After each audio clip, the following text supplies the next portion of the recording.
Abby Roby and her daughter Mackenzie Azevedo leave the courthouse. They're embraced by supporters on a day that has been a long time coming. I can hardly wait to go home right now and talk to Tristan and let him know that it's over as well, because this has been weighing on him for the last 6 weeks. Well, it'll be one less thing to have consciously, on our heads all the time.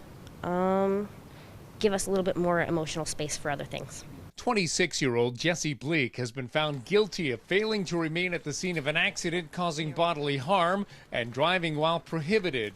On the night of July 21st, 2019, Roby's son, Tristan Roby, was cycling on Exeter Road when he was struck by a vehicle that left the scene.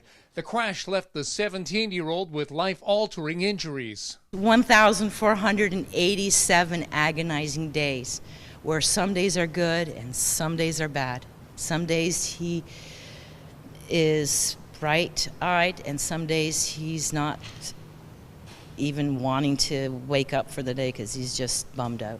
What was supposed to be a 3-week trial turned into 6 weeks. 6 weeks of agony and confusion for Tristan's family, until finally this day when some justice was served. The jury took less than 2 days to reach a decision, siding with the Crown, who argued that Bleek was behind the wheel at the time of the crash. The jury also heard there were 3 in the car, with the defense arguing that Bleek was not the driver. If he had just stopped,